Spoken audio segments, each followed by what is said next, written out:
this. All right. Awesome. Let's talk about commitment. Our first subject. I'm going to take some notes too here. Okay. So the first thing about committing to doing anything is that you set yourself a goal. And that can be a fitness goal, that can be a time goal. I know when I first started working out, I had never done anything like that before. And so I committed to myself because I knew that I would start and then get sore and then want to stop. So I committed to myself that I would do it for 3 months. Come hell or high water, I was going to do this fitness program for 3 months, and I was going to do it at least 3 days a week. And at the end of 3 months, I started seeing so much progress that kept me going. But I had to really discipline myself to not give up because it gets hard. Time gets short. I was just looking at one of my old blog posts that I wrote, and I remember writing, at the end of the day, let's say you go and you work a 9-to-5 job. At the end of the day, you're tired, you want to go home, and you have a choice. You can either go to the gym or you can go see your horse. People, that choice is kind of a no-brainer. You're going to go see your horse. You're not going to go to the gym.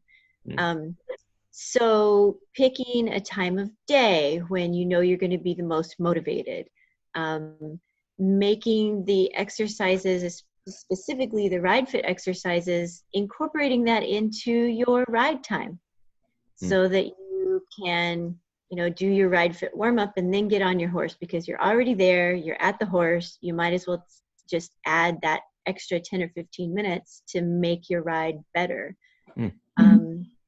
Now, if you have a horse that is lame and you can't ride, well, then that's when you start to have to kind of juggle stuff. You're going to be going out there every day to hand walk your horse or do whatever maintenance and care that you need.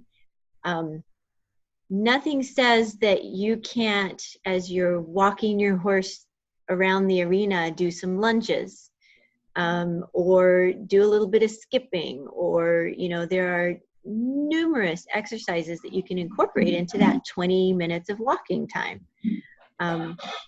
There's absolutely no reason for you just to stroll around the arena for 20 minutes and do nothing else.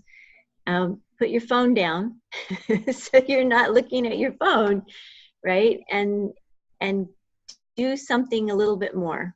It doesn't have to be a lot more, just a little bit more. Start with a little bit more and then build on that. And then, again, it comes back to that commitment. If you don't see some fantastic result immediately, well, decide that you're going to try it for 2 weeks and make yourself try it for 2 weeks, because I guarantee you after the first week, you're going to start seeing something happening. After the second week, you're going to really see the benefits. The Ride Fit exercises are generally intended to have immediate effects, and most of them do, which is great, but the effect is cumulative, just like everything, right? The longer you do it, the more frequently you do it, the more often, the more the duration that you do it, right? Instead of just doing it for 1 day or 2 days, if you do it 3 or 4 days, you're going to see even better benefits. So what were the other bits of that? Well, you talked about 3 to 4 additional exercises that you need to plan for, in addition to just walking the horse, and doing it possibly 3 to 4 days a week. So is that accurate? Yep. Or how do you determine that, and what do you think that schedule should be for somebody? Well, I think in terms of a schedule, however often you're going to ride your horse is how often you should do your Ride Fit exercises at the very minimum. So let's say you ride your horse 4 days a week. Well, you should do your Ride Fit exercises at least those 4 days as well, because it's going to impact your ride that day. It's going to make it better. If you ride your horse less than that, I think probably you should do your ride fit exercises more often, because the less you ride, the more you need that extra use of those muscles, that extra balance and coordination. Because what happens with our bodies is what we do the most is what our bodies prepare themselves for. So if you spend most of your time sitting in front of a computer, your body is going to be really fit for sitting in front of a computer, but it is not going to be really fit for getting on a horse and riding. So if you want to counteract the effects of your work life, for example, or whatever sustained posture you have on a daily basis, you need to counteract that to become a better rider. So the more often that you can do some ride fit exercises, the more likely you are going to be able to counteract some of the deleterious effects of sitting, of doing other activities that maybe aren't beneficial to riding. Good word, good vocabulary word. Yeah, it's good. Well, so you would, I didn't expect you to say that, but that makes sense. So if you're riding less, you actually need to do more of the ride fit exercises, kind of supplement and keep you from falling behind, basically. Absolutely. Absolutely. Okay. Because you're not riding enough to actually keep those muscles, or it's not just the muscles, it's the balance and the coordination. You're not doing enough riding to keep those things up to date. It's not the right word, but at a level that you need in order to be safe riding your 1 or 2 days a week. So if somebody's looking to commit to that schedule, do they also want to talk to the trainer, or they talk to whoever's caring for their horse, or how does that go in terms of scheduling? You want to make sure you have your horse scheduled to be ridden, and so that's kind of that's going to dictate your fitness program then, right? It can. I mean, you can, if you want to tie them together like that, which is a great idea. Yeah. If you do the ride fit exercises outside of your normal ride time, then you have a lot more flexibility of when and how much you want to do those. If you're doing it with your normal, incorporating it as part of your ride time, then you basically, so let's say you have a lesson one day and it's scheduled for a certain time. Well, instead of showing up half an hour before your lesson to get your horse tacked up and all of that, maybe show up 45 minutes before your lesson. Do your ride fit exercises, tack your horse up and go ride. Or, I mean, even if you do your ride fit exercises at home and then go to the stable. But the ride fit exercises were actually really intended to be possible to do at the barn, which is why it's just a balance ball and a mat, and really no other specific equipment except for possibly you can grab a lead rope to help you with some of 1 or 2 of the exercises that require a strap or a rope. So really, they're really simple and minimalist type of exercises so that you can get down on the aisleway floor or the arena floor or whatever and do your quick little exercises and be done. There was something else that I was thinking of earlier, and I hear a lot, people will say, oh, well, speaking of your sustained posturing, I work out in the barn. I lift bales of hay. I lift bags of grain and things like that. I'm mucking out stalls. I'm doing all of this other work. Surely that keeps me fit enough to ride. And my answer to that is, it doesn't. It creates certain strength in certain parts of your body. It puts strain on other parts of your body. And riding is not about strength. It's not about powerful muscles. It's not about heavy lifting and carrying. It's not about sustained, like picking manure out of an arena or shoveling and that sort of thing. Some of those exercises will actually make your riding worse because they're using muscles that get overstrong and then become a limitation in your ability to be flexible and be mobile with the horse. And they oftentimes, here's a big thing, this actually becomes a really big deal. We will sit there and we'll muck out a stall and we'll use the same arm every time. And we're strengthening one side of our body 100 times more than we strengthen the other side of our body. We get on our horse and we wonder why the horse is always stiff going one way.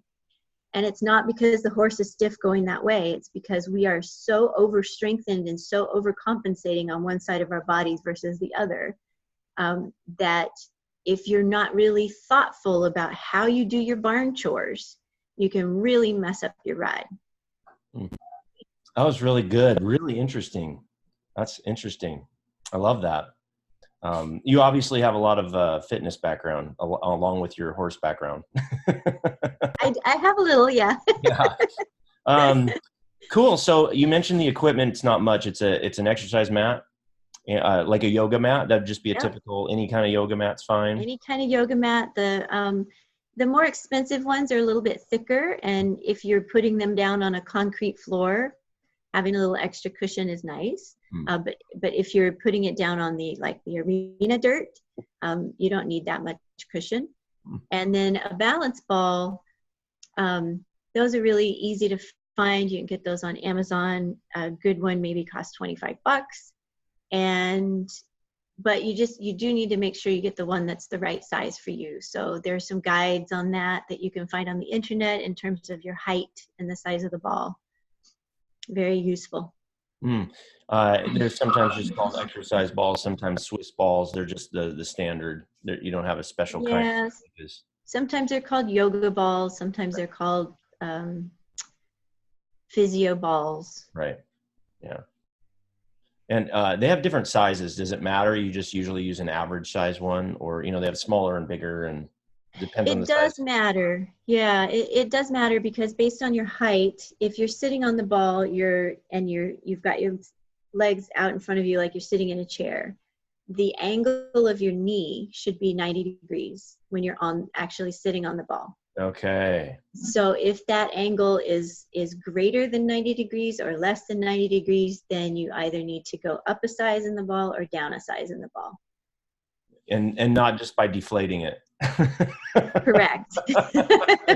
Sitting on the flat ball. Yeah, which actually, if you deflate your ball, it makes the Ride Fit exercises harder.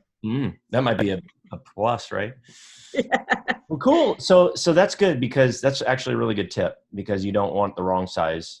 But it's not, they're relatively inexpensive. So if somebody has one and it's not, they could just go get the right size one pretty easily, right?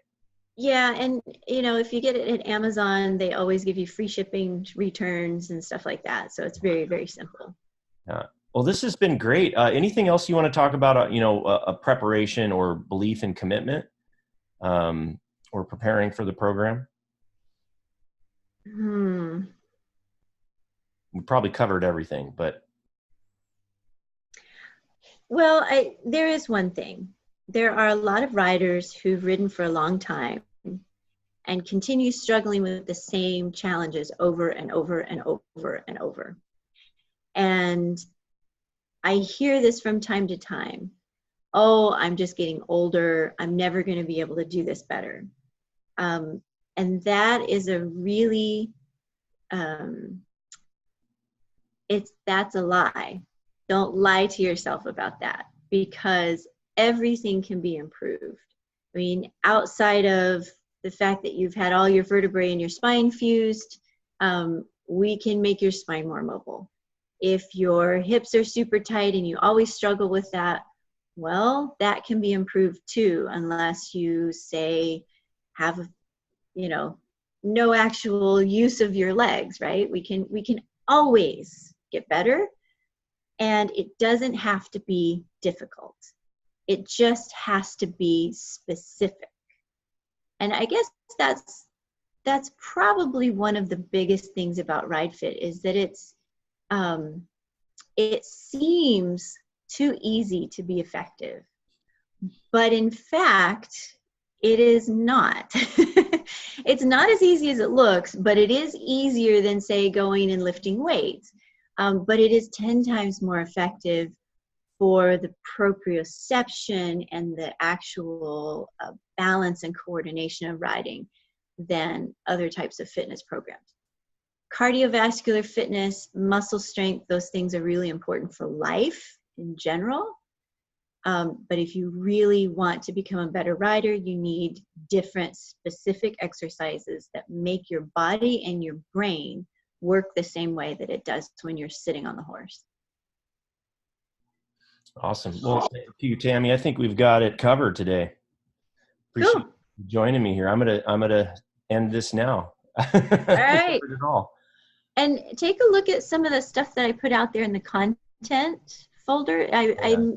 I think I called it old content or something like that. There's some really good stuff in there. Cool.